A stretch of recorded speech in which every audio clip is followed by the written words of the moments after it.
Good evening, everyone, and welcome to this convocation celebrating Colby's founding on this day exactly 200 years ago.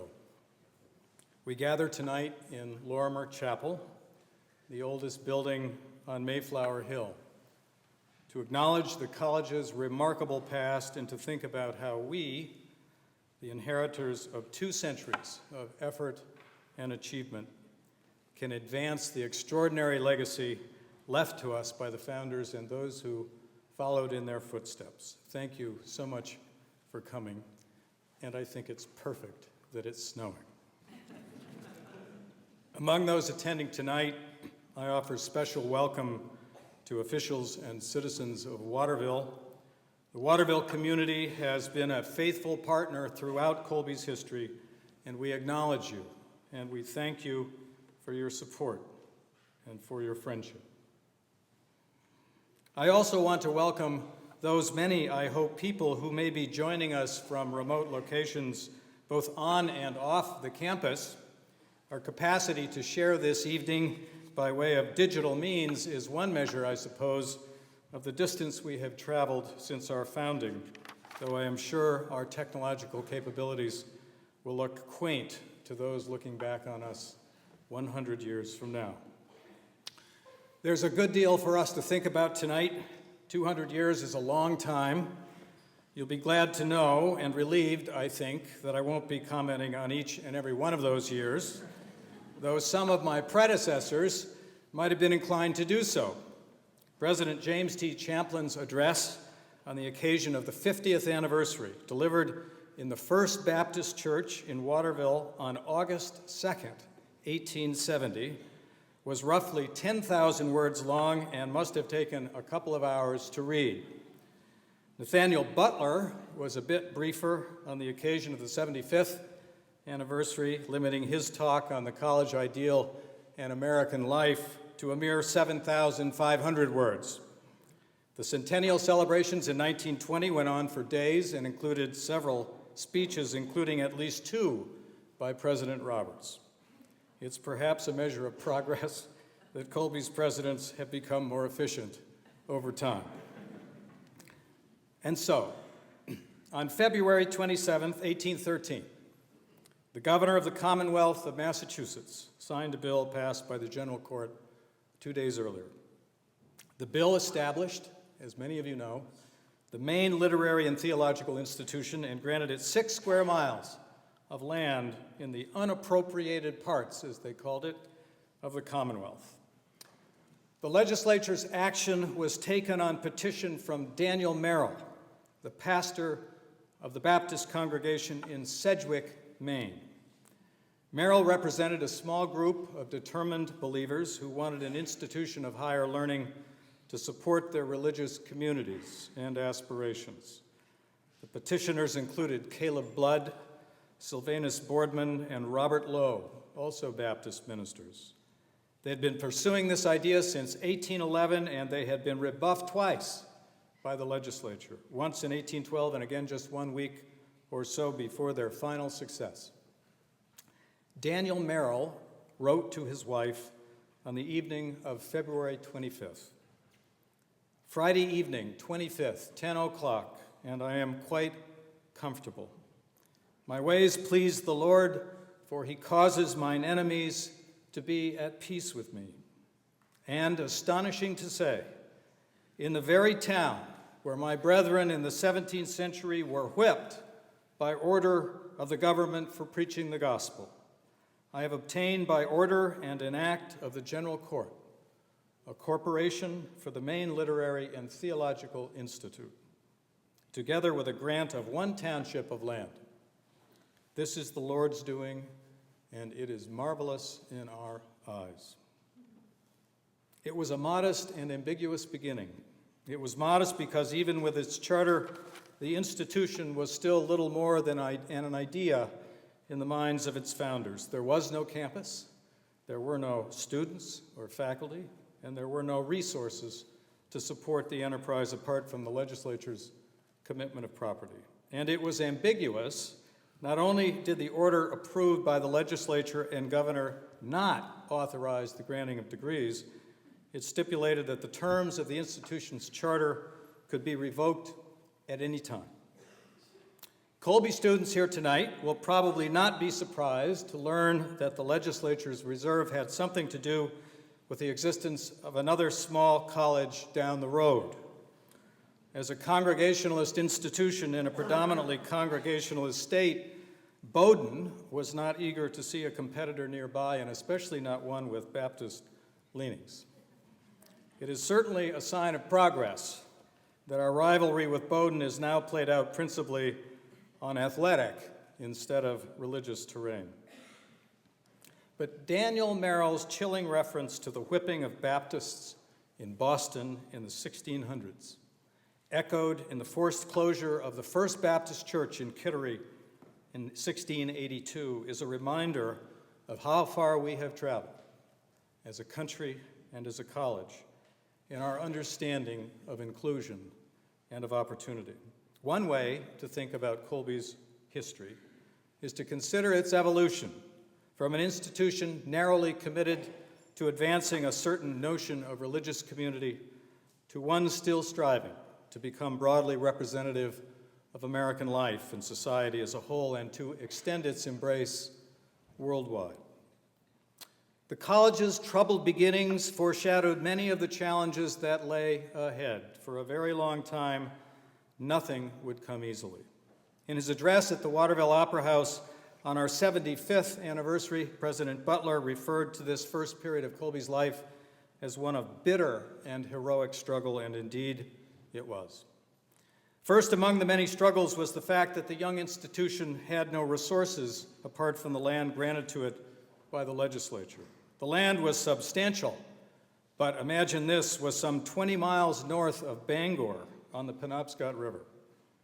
If it's hard to imagine getting to Waterville in 1813, imagine having to travel 100 miles further north. And consider as well that the land was occupied periodically by British troops during the War of 1812. And so it was sold for timber almost immediately. But the profit was not nearly enough to purchase an alternative site for the college, to establish a campus, to hire faculty and accommodate students. And so the fundraising began immediately, before any teaching, studying, or scholarship, and it has never stopped. As I and all 18 presidents before me have reason to know. Shortly after Jeremiah Chaplin, Colby's first president, took office in 1821, he began traveling around the new state of Maine and abroad in New England, seeking what were then called subscriptions, gifts from total strangers who were moved to help a tiny and vulnerable college in a remote part of Maine. That Chaplin and his immediate successors had any luck at all in this is really astonishing. For there were no alumni in those days, and very few even decades later. The presidents couldn't call on people to remember happy days on campus or ask them to give back in the spirit of paying forward what they had been given as students. For much of its first century, philanthropic support for the college was grounded almost entirely in the idea that the education of young people beyond the primary and secondary levels was critical to the broader public welfare. As resources were scarce, access to the college was also extremely difficult. It was physically difficult, of course, even for residents of Maine and Massachusetts.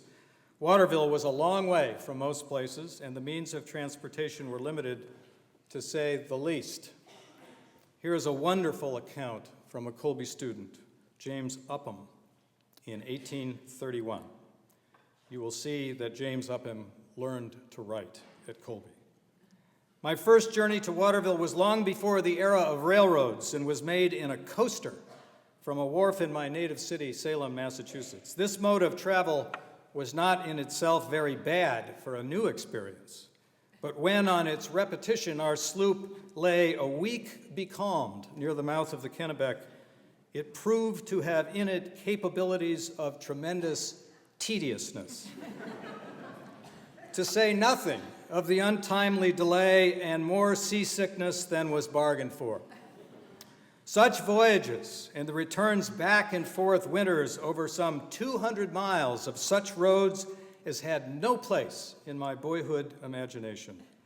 Tete-a-tete in stagecoaches with travelers whose tongues soon stiffened with the cold that stiffened their fingers, with drivers who warmed inwardly at every bar we stopped at, and became very Jehus down the icy hills, rides till midnight with an early start next morning. In one of those midnight rides, we were overturned, and I still carry the scar of a long gash which laid the skull bare. These things, and the like, suggest that some of us who climbed the hill of science in those days did not find all our difficulty in the climbing. Still, they are now like shipwrecked mariners' experience, very pleasant in the distant retrospect. Then as now, access was challenging for financial reasons as well. We sometimes imagine that the price anxieties of this enterprise are recent phenomena, but they are not. From the outset, Colby was expensive, and it was a constant struggle to find students and families who had the means to pay. There was steady, anxious discussion about the need for more scholarships to help make way for those who might otherwise be shut out. And then as now, students worked to fill the gaps. Through the middle of the 19th century, the academic calendar of the college was arranged to afford students the chance to work during the winter months, primarily as teachers, returning to classes in March for a term extending through much of the summer. This is something that we might want to consider, actually. The question of cost and access led inevitably to questions about the utility of a Colby education and to related disputes about the curriculum. One of the earliest disputes was visible in the practice of requiring students to engage in mechanical or agricultural arts as a core part of the college experience. In 1827, the college built a mechanic shop where students could earn a little money and acquire a useful craft. The shop did not endure for long, but its presence was the first expression of a tension that would characterize curricular discussions for many decades to follow and indeed through the present time. The tension between theory and practice, between the immediately useful and practical and the academic, between what President Champlin called the work of the hand and the work of the mind. That tension has evolved and expressed itself in many ways over subsequent decades. The early emphasis on theological studies gave way quickly to a broader but still largely classical view of the liberal arts built around Greek and Latin and rhetoric and mathematics and moral philosophy. The growth and incorporation of the natural sciences in the 1860s and 70s caused faculty to begin to wonder about just how essential Greek was to the curriculum. As the social sciences gained energy and breadth in the early 20th century, Latin also came under fire, and somewhat later so too did European languages, though there were additional chapters to be written there, as we know. In short, and this is the point, the definition of the liberal arts has evolved more or less constantly and rather quickly throughout the college's history. Last but not least, among the principal grounds of risk and struggle that Butler referred to were the historical events and social movements that periodically engulfed the college. The abolitionist movement of the 1830s and 1840s, the Civil War, the economic crash of 1873, the beginning of coeducation in the early 1870s, World War I, the Great Depression, World War II, the Civil Rights Movement, and the Vietnam War. In every one of these moments, the identity of the college and sometimes the institution's very survival were called into question. These facts contrast sharply with the stubborn image of the college as a place apart, removed from the turbulence of the world around us. In some ways, of course, the feeling of separation and distance from the real world is appropriate. We are a city on a hill, after all, and our work requires a certain measure of detachment. But in a much deeper sense and longer view, we are always and deeply affected by the history that is being made all around us. And we are obliged to engage that history, not just to survive it, to realize the fullness of our purpose. Colby students have always known this. In 1833, William Lloyd Garrison, the radical abolitionist from Boston, spoke at the college. The student reaction was powerful and immediate, leading to the formation on the 4th of July of a local chapter of the Anti-Slavery Society, the first college-based such society in the country. Jeremiah Chaplin was horrified by the passions Garrison's speech let loose, and he berated the student body in a surprisingly harsh way. The students sent an angry petition to the faculty, and a short time later, Chaplin resigned from the presidency.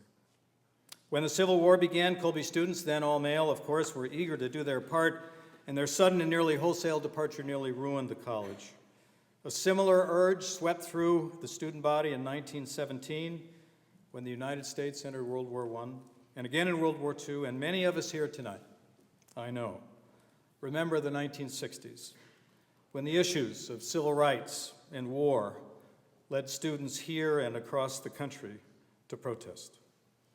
In recent decades, the causes of diversity and the environment have been at the forefront of student engagement.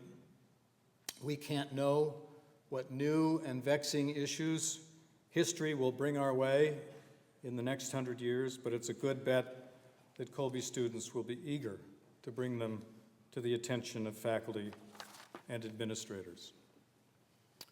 Revisiting these pivotal moments in our history and the sometimes bitter struggles they've entailed is an exercise of more than antiquarian interest.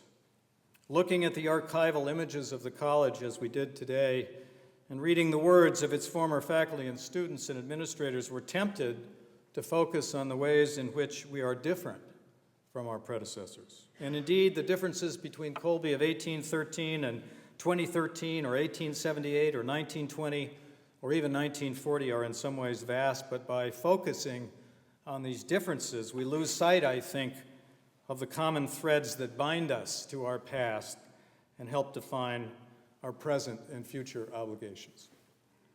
I can imagine Colby presidents of nearly every generation posing questions similar to the ones I can think of now. What are the principal tests and opportunities likely to come our way in the next several decades? Where should the college invest its resources and energy? How should our intellectual work and teaching evolve over the next several years and decades? And how can each one of us be a part of making our history instead of merely living in it? What will we be remembered for 100 years from now? What do we want to be remembered for 100 years from now? Colby's early history suggests to me, at least, that one of the first things we always need to be thinking about is the role our work plays in advancing the common good. That is clearly a local question involving Waterville and Central Maine, but just as it did 200 years ago, the question moves rapidly outward, embracing our national and increasingly global lives. As with so much else, part of the answer has to do, as it almost always does, with Colby students and how they are formed and changed by their experience here. However our mission evolves over the next century, it must always embrace the notion that our students should be prepared to make important contributions to public life. This implies certain skills and understandings, of course, but it also implies a value proposition and a certain education in values. We must continue to teach students to care about the world they share with others and attempt to instill in them a sense of obligation to others and the desire to make a difference. As President Butler noted in his 75th address, the aspiration of the college must be to create a culture not withdrawn from life, but intensely and necessarily concerned with life. 25 years later, President Arthur J. Roberts echoed that sentiment at the Centennial Baccalaureate. He said, "A college that is content to provide knowledge and makes no effort to influence the uses of it is leaving undone the vitally important part of its work." This is now a global proposition, of course, in the last part of the 20th century and the first decade of the 21st especially. Colby has become a much more global place in its outlook and curriculum and demography. It's a certainty that the global perspective will become even more decisive in the years ahead, and that a global sense of purpose and citizenship will be an even more essential element of Colby's distinctive version of the liberal arts. We must focus, too, on the always unfinished business of ensuring the broadest possible access to a Colby education. A key component of Colby's identity for 200 years has been the conviction that we promote the common good by creating social and economic opportunity for our students and our graduates. It's an idea that's as old as the American Republic. It's also one that is likely to become more and more challenging in the future. This year, the undiscounted price of a Colby education is $55,700 per student. The total cost of a Colby education is significantly more, approximately $80,000 per student. The difference between the full cost and the price, roughly $24,000, is made up, of course, through philanthropy and the college's endowment spending, which is an expression of both philanthropic and investment success over time. It's true that for approximately 40% of our students, the actual price of a full year at Colby is substantially less than the stated price. In fact, about $36,000 less on average. This is the result of financial aid and the philanthropy that supports it. Nevertheless, the recent acceleration of the price of the education we provide has been breathtaking. Approximately 5% per year for the last 2 decades, and twice that rate for the 20 years between 1972 and 1992. Those remarkable growth rates have been enabled by the powerful combination of economic expansion in the United States, extremely productive financial markets, and the rapid expansion of philanthropy, particularly in support of financial aid. But what the economic turbulence since 2007 has taught us is that this remarkable era of expansion is almost certainly at an end, at least for some extended period of time. We're likely to experience serious discomfort in this change. For all of us are accustomed to seeing growth everywhere we look, in the extent and complexity of the campus and the administrative infrastructure that supports our work, in the number of faculty we put in the classroom and on the athletic fields, in financial aid made available to students, and in the number and extent of the services that support student life and students themselves. Most of this growth, I'm sure, has improved the quality of what we do, but it's also clear that it's not sustainable. A steady state financial picture, if not contraction, is our reality for the foreseeable future. There is a silver lining, however, in this cloud. It is clear that the acceleration of price has been fueled by market competition among institutions of our kind, including that one down the road, the so-called higher education arms race. That competition has made us concern ourselves too intensively with measures of success imposed by others, particularly by organizations that rank colleges. We can hope that a ratcheting down of the competitive arms race will encourage us to focus where our focus matters most, on what and how well our students are learning, and how well prepared they are for the world beyond Colby. After decades of reputational and financial competition, American liberal arts colleges might finally start paying more attention and more productive attention to what we are supposed to be doing. Throughout our history, the struggle to enhance access and opportunity has been closely associated with the struggle to make Colby more representative of the country and recently of the world. The goal of economic diversity has been with us from the start, but it was only after years and sometimes decades of contentious social change and struggle that other groups of previously unrepresented or underrepresented people, women, religious minorities, and American ethnic and racial minorities, were invited to help form Colby's identity. Progress on the front of inclusion and representativeness has been neither steady nor easy. Mary Lowe, our first woman student, was admitted to Colby in 1871, but it took many decades for coeducation to take hold. Indeed, one could argue that it was not until the Title IX era that something approaching gender equity was even a possibility at Colby. Racial and ethnic diversity is a still more recent ambition here, and we clearly have a lot further left to travel to attract and fully integrate a student population, faculty, and staff that are broadly representative of American society and can fully realize the promise of the college. This goal is essential to Colby's contemporary and its future identity, and it will continue to require the concerted effort of the entire institution for decades to come. As it did in the past, the contemporary anxiety over access and affordability places front and center fundamental questions about the value of the liberal arts.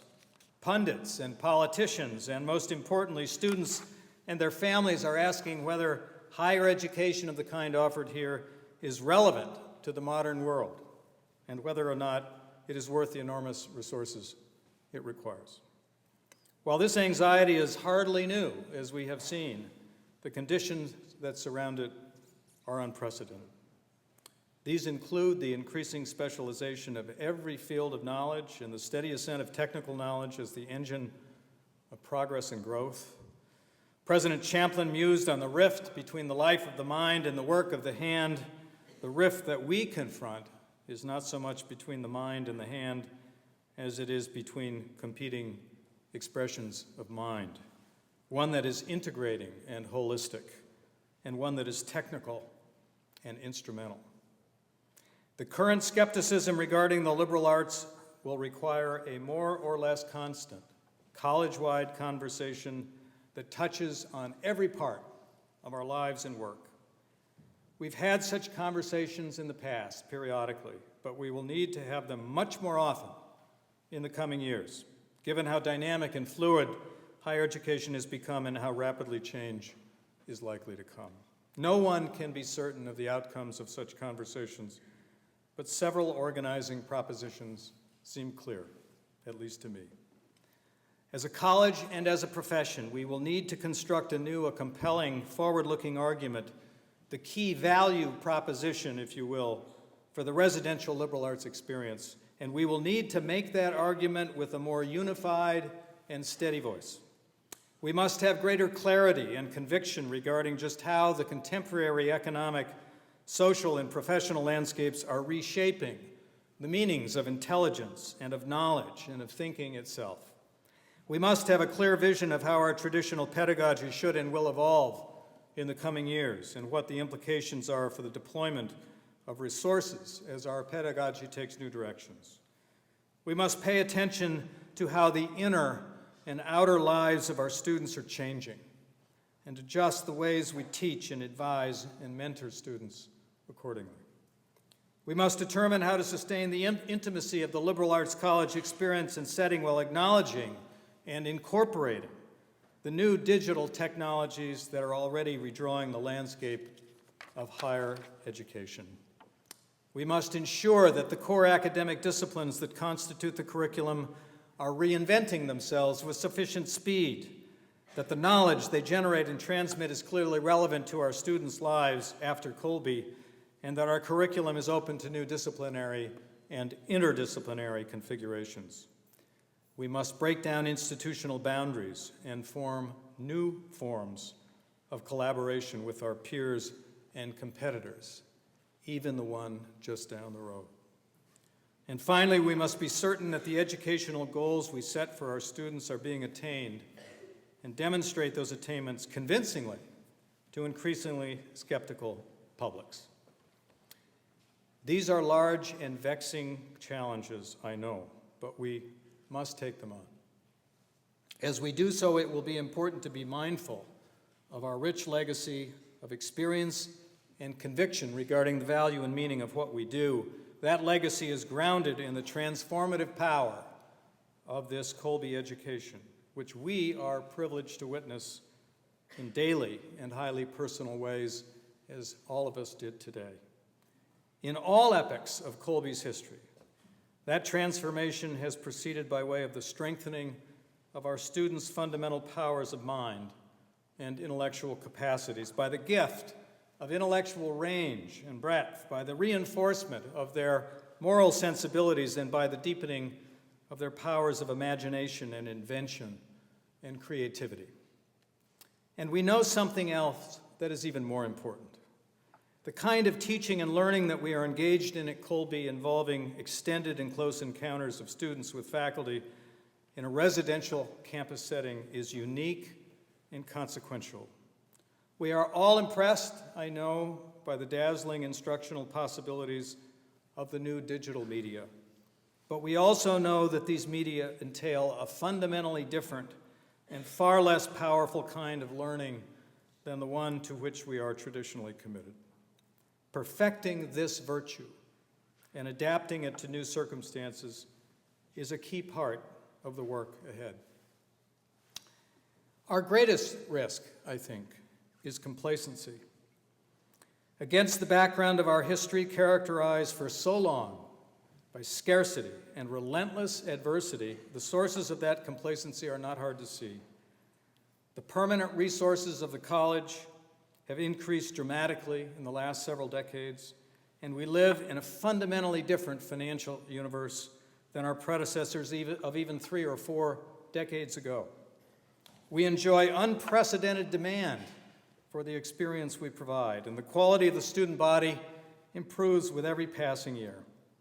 Our national and international reputation is enviable and growing, and we have a proud and loyal and engaged alumni body, some 26,000 strong, that is willing to give of its wealth and talents to make the college a better place. But we must not give in to complacency. And so I ask us to think again of Daniel Merrill, sitting in a pool of candlelight in a small, cold room in Boston, writing to his wife on the night of February 25th, 1813. The entire history of the college still before him. Imagine with me the intensity of commitment, the sense of urgency, the courage, and the faith that inspired him and so many others in our history to imagine the future and then to make it appear against so many odds.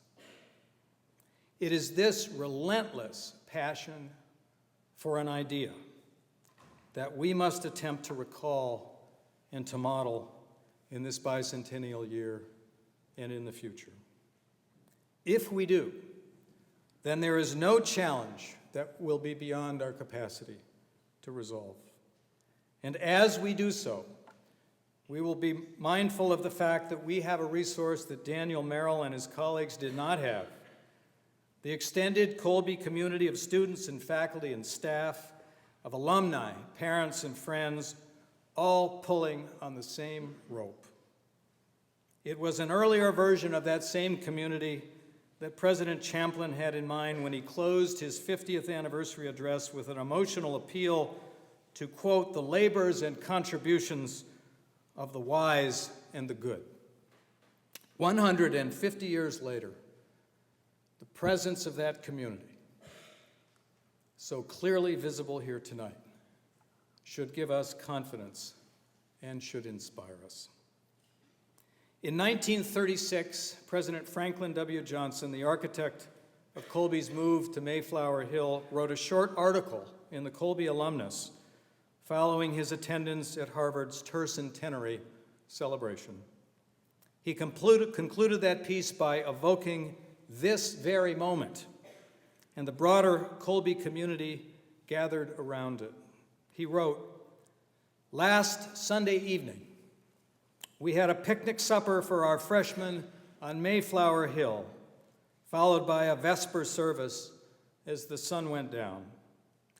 And in imagination, I pictured the bicentennial of our college, which none of us will attend, when thousands of Colby men and women, now unborn, will gather to recount the achievements of the past and to honor the memory of the many who have made possible the Colby which then will be. Just as President Franklin imagined, we have indeed gathered and remembered and honored, as another generation of Colby men and women will do 100 years from now. There will be much to talk about, I know. In the meantime, there is much to do. The future is not someplace we are going to, a teacher of mine liked to say. It's something we are making. Thank you for your contributions to the work of the college and to the future that we are making together.